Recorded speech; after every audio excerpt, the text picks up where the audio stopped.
휴대폰을 손에 쥐고 무심코 화면을 켠다. 아직 답장이 오지 않았다. 처음에는 아무렇지 않다. 그저 습관처럼 확인했을 뿐이다. 하지만 이 작은 행동은 곧 마음속에 파문을 일으킨다. 시간이 조금씩 흐른다.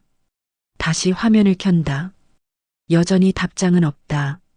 작은 의문이 마음속에 스며들며 불안의 씨앗이 자라난다. 단순한 기다림이 점점 무거운 감정으로 바뀌어 간다. 왜 아직 답장이 없지? 단순한 질문이 불안으로 바뀌기 시작한다. 의문은 점점 무게를 더해가며 마음을 흔든다. 혹시 내가 뭔가 잘못한 건 아닐까? 머릿속에서 수많은 가능성이 떠오른다. 그 생각들은 점점 무겁게 다가오며 나를 압박한다. 그 생각들은 대부분 부정적이다. 뇌는 본능적으로 최악을 먼저 상상한다. 나를 보호하려는 본능이지만 오히려 불안을 키운다.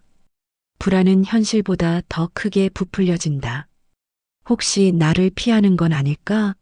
상상은 점점 극단으로 치닫는다. 마음은 불필요한 상상 속에서 흔들리고 그 흔들림은 나를 더욱 불안하게 만든다. 그러나 이 감정의 핵심은 답장이 아니다. 바로 불확실함이다. 답장이 없는 상태가 아니라 알 수 없는 상태가 문제다. 불확실함은 마음을 갉아먹는다. 우리의 뇌는 불확실한 상태를 견디기 힘들어한다. 확실하지 않은 순간은 불편하다. 그래서 우리는 계속 확인한다. 휴대폰을 켜고 끄는 반복 속에서 불안은 커진다. 재미있는 건 나쁜 소식을 듣는 것보다 모르는 상태가 더 힘들다는 사실이다. 모르는 것이 더 큰 고통을 준다. 확실한 고통보다 불확실한 기다림이 더 괴롭다. 그래서 뇌는 빈 공간을 채우려 한다. 끊임없이 생각을 만들어내며 그 생각은 대부분 부정적이다. 불확실함을 메우려는 시도는 오히려 불안을 증폭시킨다. 문제는 그 생각이 대부분 부정적이라는 것. 뇌는 우리를 보호하기 위해 최악을 먼저 가정한다. 하지만 그 과정에서 불안은 커지고 마음은 점점 무너진다. 하지만 현실은 다르다. 상대방은 단순히 바쁠 수도 있다. 혹은 휴대폰을 보지 못했을 수도 있다. 단순한 이유가 있을 뿐이다. 아무 의미 없이 늦어졌을 수도 있다. 단순한 상황일 뿐인데 우리는 복잡하게 해석한다. 불확실함은 단순한 사실을 왜곡시킨다. 그러나 우리는 그 모든 가능성을 무시한다. 스스로를 불안 속에 밀어넣는다. 불확실함을 두려워하기 때문이다. 두려움은 현실보다 더 큰 그림을 그린다. 이럴 때 중요한 건 생각을 멈추는 게 아니다. 그 생각을 그대로 믿지 않는 것이다. 불안한 상상을 사실로 받아들이지 않는 힘이 필요하다. 아, 지금 내 뇌가 불확실함을 견디지 못하고 있구나. 이렇게 한 발 떨어져 바라본다. 나를 지켜보는 시선이 생길 때 마음은 조금씩 달라진다. 그 순간부터 불안은 조금씩 줄어든다.